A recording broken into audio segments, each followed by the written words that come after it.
8:45. This is the Sri Lanka Broadcasting Corporation. Here is the news. Edited by Danushka Madhuwala and read by Indrani Senanayaka. The headlines. The President says that education levels within estates lag behind those in other regions, necessitating the establishment of equitable educational standards across all schools. Student parliamentarians of Mahamaya Balika Vidyalaya Kadawatha met the President. Education digitization pilot project to be launched in March.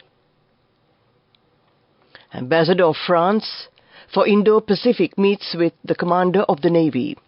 The Prime Minister urges UN Food and Agriculture Organization to support introduction of new technology to rural agriculture. In foreign news, dozens shot dead in Papua New Guinea ambush. In sports news, Sri Lanka set a target of 188 runs for Afghanistan. President Ranil Wickremesinghe underscored the government's commitment to safeguard the economic and social rights of the upcountry Tamil community during a ceremony held at the Presidential Secretariat. The government has prioritized the advancement of education in the estate sector. Education levels within estates lag behind those in other regions, necessitating the establishment of equitable educational standards across all schools. Moreover, it is essential to recognize that not all upcountry residents engage in plantation work. Thus, efforts must extend to providing opportunities for youth, including access to education and vocational training, particularly geared towards international employment opportunities.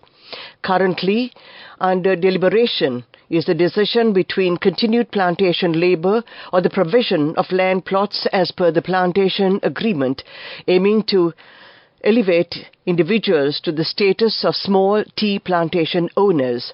This initiative seeks to foster economic empowerment and equality among upcountry communities. Our aim is to convene all political representatives and present unified proposals devoid of party divisions within the next month.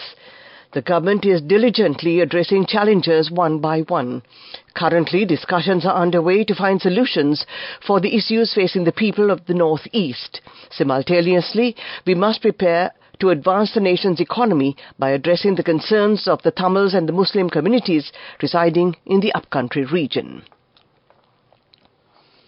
The inaugural session of the Student Parliament of Mahamaya Balika Vidyalaya Kadawatha was successfully held today at the Presidential Secretariat. Following this, the students had an opportunity for a cordial interaction with President Ranil Wickremesinghe. The President summoned the children to the Cabinet chamber within the Presidential Secretariat and provided them with an overview of the Cabinet, its structure and functions. It marked a significant occasion as the school children engaged in discussions with the President, who presides over the Cabinet, where crucial national decisions are made. Additionally, the President briefed the female students occupying ministerial roles in the Student Parliament about the duties, tasks and responsibilities of the Cabinet. Furthermore, the President emphasized the importance of fostering a strong understanding of the governmental system among the nation's future generations.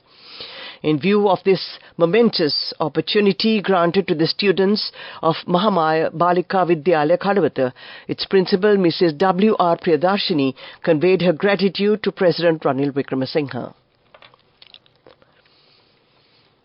Education Minister Dr. Susil Premajayantha announced the initiation of a pilot project for digitizing education scheduled to commence in March. He also confirmed the dispatch of school textbooks for the year 2024 for distribution. These remarks were made during his address at a press briefing held titled Collective Path to a Stable Country, held today at the Presidential Media Centre. The Education Minister elaborated further, noting that all school textbooks pertinent to the year 2024 have been dispatched to distribution stations, ensuring complete coverage. Plans are in place to finalize their distribution at school level by the 1st of March, with an expenditure totaling 12,000 million rupees allocated for this purpose. This news comes to you from the Sri Lanka Broadcasting Corporation, and we continue with local news. French Ambassador for the Indo-Pacific Marc Abensow met with the Commander of the Navy, Vice Admiral Priyantha Pereira, at the Navy headquarters in Colombo today. During the ensuing meeting, Commander of the Navy and Ambassador of France for the Indo-Pacific region held a cordial discussion on several matters of mutual importance. The occasion was also attended by the Military Technical Cooperation Officer in charge of the maritime safety of the French Embassy in Sri Lanka, Commander Jean-Baptiste Trouche, and Naval Assistant to the Commander of the Navy, Commodore Kosala Varnakula-Surya. Signifying the importance of the occasion, Vice Admiral Priyantha Pereira presented a memento to the ambassador. According to a survey by the Ceylon Chamber of Commerce, Sri Lankan exporters have said political stability and a consistent energy supply were crucial facilitators for export growth in 2024. In the survey covering 2023 and forecasting 2024, exporters expressed confidence in their growth prospects. The report further found amidst economic dynamics, the export sector exhibited robust growth in 2023. That ends the local segment of news. The main news story is brought to you by Sinhala Mahatmya. Director General of the UN Food and Agriculture Organization, Dr. Q Dongyu, paid a courtesy visit to President Ranil Wickremesinghe at the Presidential Secretariat this afternoon, commending the President's leadership amid Sri Lanka's economic challenges. During the meeting, Dr. Dongyu conveyed congratulations to President Wickremesinghe for his efforts in navigating Sri Lanka through the recent economic crisis and subsequent reforms. He assured the President of the FAO's unwavering support to both the government and the people of Sri Lanka during these critical times. The main news story was brought to you by Sinhala Mahatmya. We now take a look at Watchlight. The Education Ministry emphasizes that the Education Ministry will not issue letters to admit students to grades 1, 5 and 6 for the year 2024. In order to enroll students in grade 1 of schools, applications should be forwarded to the respective schools according to the circular issued by the Education Ministry. The principals of those respective schools will conduct interviews and enroll the selected students to grade 1. Therefore, the Education Ministry emphasizes that the Ministry will not issue letters for student admission to any grade of schools. Coming up, World News.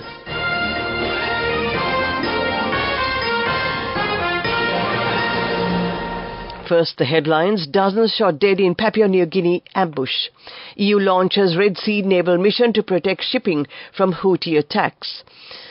Indian Airlines ordered to stop baggage delays.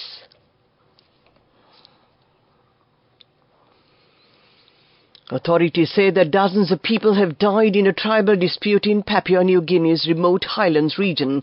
A national police spokesman told media that the victims were shot dead during an ambush in the Enga province over the weekend. The highland area has long struggled with violence, but these killings are believed to be the worst in years. An influx of illegal firearms have made clashes more deadly and fueled a cycle of violence. The European Union has launched a naval mission to protect cargo ships in the Red Sea from attacks from Yemen's Houthi rebels. European Commission President Ursula von der Leyen announced the decision to deploy naval force operation today on X, saying Europe will ensure freedom of navigation in the Red Sea, working alongside our international partners. The naval mission will send European warships and airborne early warning systems to the Red Sea, Gulf of Aden and surrounding waters. Some of India's top airlines have been ordered to start sending out passengers' bags within 10 minutes of the plane's engine shutting down. The Civil Aviation Ministry has said that passengers' luggages should be delivered to them within 10 to 30 minutes after landing. The airlines have until the 26th of February to comply with the order. Late baggage delivery has been a persistent problem across airports. The Bureau of Civil Aviation Security directed 7 airlines to implement necessary measures to ensure timely delivery of baggage. To end this bulletin of world news, the headlines again. Dozens shot dead in Papua New Guinea ambush. EU launches Red Sea naval mission to protect shipping from Houthi attacks. Indian Airlines ordered to stop baggage delays. That ends this bulletin of world news. On to development news. The much-anticipated Sobadanavi 350-megawatt MW liquefied natural gas combined cycle power plant at Kevarapitiya finds itself entangled in controversy as unexpected delays and tariff adjustment negotiations create a cloud of uncertainty. Undertaken by LTL Holdings Limited, the project has reached nearly 60% completion, but hurdles in negotiations for a tariff adjustment have presented what seems like an impossible roadblock. As learnt by the Sunday morning, almost 60% of the project work has been completed, and Phase 1 of the plant was expected to contribute to the nation's grid last month, with Phase 2 slated for January 2025.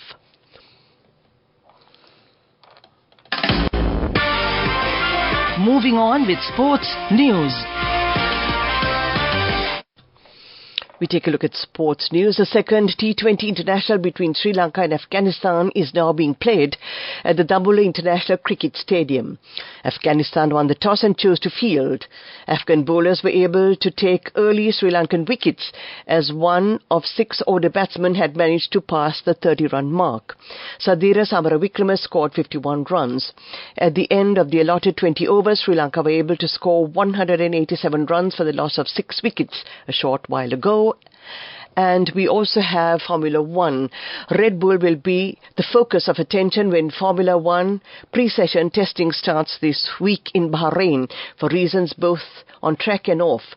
For one thing, the future of team principal Christian Horner is in doubt as a result of an internal investigation being conducted by Red Bull into allegations that the 50-year-old had engaged in inappropriate and controlling behavior towards a female colleague. That was sports news. Go ekatiyana youth ekata life eke change ekata niyameta set wenna as wahagena dakapu hina habe karanna youth ekata niyameta set wenna friendship eka menna. The all-new NSB Ithru account, NSB IAM, a plan for your dream. Business News, sponsored by National Savings Bank, the safest place for your money. Sri Lanka and Israel yesterday signed an agreement to initiate direct flights between Colombo and Tel Aviv. The signatories were the visiting Israeli Transport Minister and Sri Lanka's Ports, Shipping and Aviation Minister Nimal Siripala de Silva. The new service will start in March on a scheduled timetable. Since last December, 5 chartered aircraft belonging to Arkia Israeli Airlines have operated service to the Bandaranaike International Airport. The A321 aircraft deployed has the capacity to carry almost 300 passengers. The Israeli minister emphasized that several other airlines in Israel have also expressed their consent to start air services between the two airports. Business News, sponsored by National Savings Bank, the safest place for your money. Go ekatiyana youth ekata life eke change ekata niyameta set wenna as wahagena dakapu hina habe karanna youth ekata niyameta set wenna friendship eka menna. The all-new NSB Ithru account, NSB IAM, a plan for your dream. Sri Lanka's, we take a look at economic news. Sri Lanka's first downtown duty-free store is slated to be opened in April 2024 at the Colombo port city. Taking to X the Belt and Road Initiative, Sri Lanka said the Colombo port city duty-free shop will be opened in April.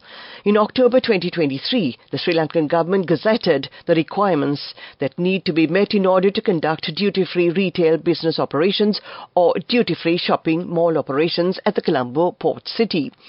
According to the relevant gazette published by President Ranil Wickremesinghe in his capacity as the Minister of Investment Promotion An investor is required to devote a minimum of $5 million to run a duty-free retail business and have international level experience in duty-free trade operations, while an investor needs to devote at least $7 million to run a duty-free shopping mall business.